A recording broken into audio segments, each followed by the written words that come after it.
Hello everyone, welcome to food and garden. ఇవాల్టి special కొబ్బరి laddu, tasty and healthy laddu. ఒక్కసారి చేసి పెట్టుకున్నారంటే 20 డేస్ వరకు నిల్వ ఉంటాయి.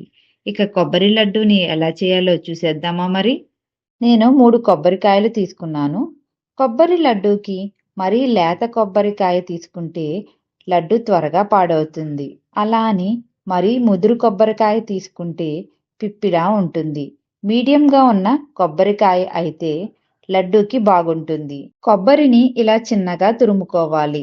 మీకు కొబ్బరి తురుముకునేది లేకపోతే కొబ్బరిని చిన్న చిన్న ముక్కలుగా చేసి మిక్సీ జార్లో వేసి ఒకసారి మిక్సీ చేస్తే ఇలా కొబ్బరి తురుము రెడీ అవుతుంది.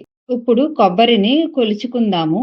నాకు 4 కప్పుల కొబ్బరి తురుము అయితే వచ్చింది. ఇలా కొబ్బరిని కొలుచుకోవడం వలన లడ్డు అనేది పర్ఫెక్ట్గా వస్తుంది.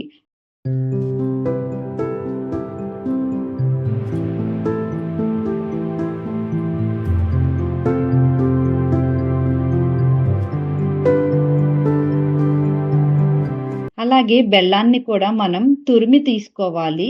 ఇలా నేను తురుముకొని పెట్టుకున్నానండి. 2 కప్పుల బెల్లం తురుము అయితే తీసుకోవాలి.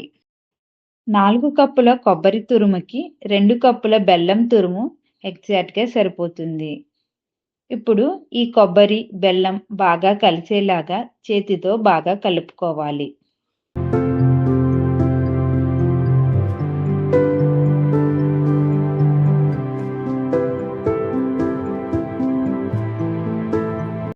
స్టవ్ మీద మందపాటి ప్యాన్ పెట్టుకుని దానిలోకి మనం ముందుగా కలిపి పెట్టుకున్న కొబ్బరి, బెల్లం తురుముని వేసుకోవాలి. మందపాటి గిన్నె పెట్టుకోవడం వలన అడుగు అనేది అంటకుండా ఉంటుంది. అలాగే స్టవ్ని కూడా సిమ్లో పెట్టుకుని మాత్రమే ఈ కొబ్బరి లడ్డూని చేయాలి.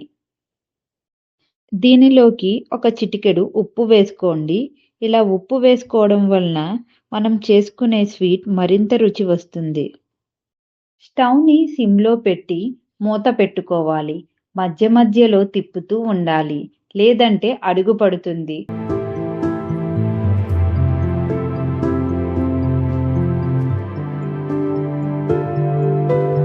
ఒక అరగంటకి బెల్లంలో కొబ్బరి అంతా బాగా ఉడికి ఇలా కలర్ చేంజ్ అవుతుంది.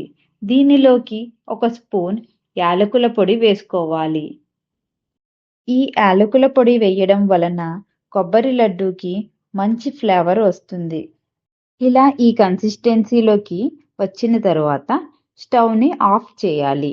ఇది బాగా చల్లారాక లడ్డూలాగా చేసుకోవాలి. ఇది వేడిగా ఉన్నప్పుడు లడ్డూ చేస్తే లడ్డూ అనేది పాడైపోతుంది. అందుకని చల్లారిన తరువాత మాత్రమే లడ్డూ చేయాలి. ఇలా రౌండ్గా లడ్డూలా చేసుకుని ఒక బౌల్లోకి తీసుకోవాలి. అంతే అండి, ఎంతో టేస్టీ అండ్ హెల్దీ కొబ్బరి లడ్డు రెడీ. ఇలాంటి మంచి మంచి హెల్దీ రెసిపీస్ చాలా ఉన్నాయి. నచ్చితే లైక్, షేర్ అండ్ సబ్స్క్రైబ్.